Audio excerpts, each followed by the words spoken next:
सुप्रभात बच्चों। वसंत इस हिंदी पाठ्यपुस्तक के अंतर्गत आज हम कविता 16 जिसका नाम है भोर और बरखा। यह कविता मीराबाई द्वारा रचित दो पदी है। पहले पद में मीराबाई ने भोर के समय श्री कृष्ण को नींद से जगाने का उल्लेख किया है और दूसरे पद में कवियत्री ने सावन के बादलों द्वारा बरखा का उल्लेख किया है। तो आइए बच्चों, आज हम मीराबाई की रचित यह कविता मतलब कि पद, इससे संबंधित जानकारी प्राप्त करते हैं। जागो बसिवारे ललना, जागो मोरे प्यारे, रजनी बीती भोर भयो है, घर घर खूले किंवारे। गोपी दही मथत सुनियत है कंगना के झनकारे, उठो लालजी भोर भयो है, सुरनर ठाड़े द्वारे। ग्वाल बाल सब करत कुलाहल, जय जय सबद उचारे, माखन रोटी हाथ महलीनी, गौवन के रखवारे। मीरा के प्रभु गिरधर नागर, शरण आया को तारे। ललना, ललना का मतलब होता है प्यारा बच्चा। रजनी मतलब रात। भोर मतलब सुबह। किंवारे का मतलब होता है दरवाजे। मथत का मतलब मथ या बिलो रही है। सुनियत मतलब सुनाई दे रहे हैं।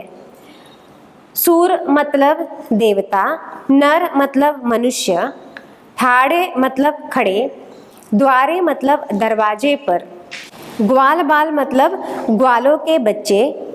कुलाहल का मतलब शोर। शब्द का मतलब होता है शब्द। उच्चारे मतलब बोले। लीनी मतलब लिए। गौवन मतलब गायो। रखवारे का मतलब रखवाले। शरण का मतलब होता है शरण। आया मतलब आए।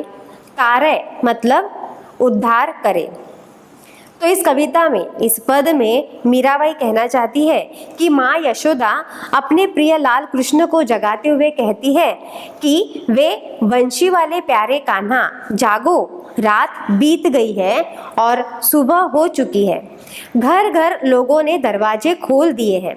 गोपियों ने दही मथना शुरू कर दिया है, मतलब दही बनाना शुरू कर दिया है, जिससे उनके कंगन की झनकार सुनाई दे रही है। उठो ललना उठो, सुबह हो गई है। आगे कवियत्री कहती है, देवता और मनुष्य सब द्वार पर खड़े हैं, सब दरवाजे पर खड़े हैं। ग्वालों के बच्चे शोर मचा रहे हैं और तुम्हारी जय जयकार कर रहे हैं, मतलब किसकी? इस कान्हा की जय जयकार कर रहे हैं। मीरा कहती है कि माखन रोटी हाथ में लेकर वे तुम्हारी प्रतीक्षा कर रहे हैं।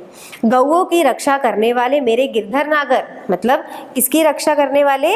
जो गाय है उनकी रक्षा करने वाले मेरे गिरधर नागर, आप शरण में आए हुए लोगों का उद्धार करो, ऐसा मीराबाई ने इस पद में कहा है। आगे के पद में मीराबाई कहती है,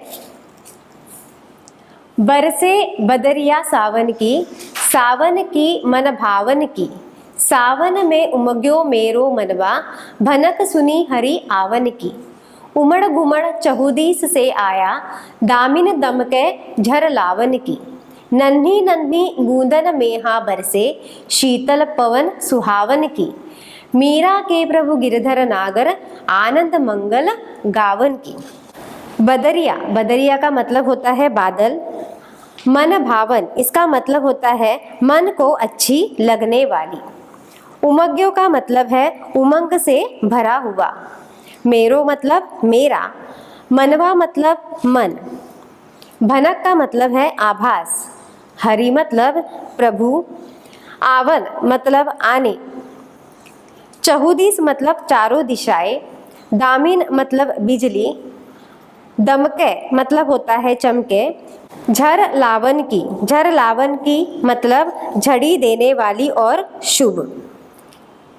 बूंदन, बूंदन का मतलब होता है बूंदे। मेहा का मतलब होता है बादल। शीतल मतलब ठंडी सुहानी। पवन मतलब हवा। सुहावन मतलब प्रिय लगने वाली। आनंद मंगल मतलब सुख देने वाली, शुभ। गावन मतलब गाना।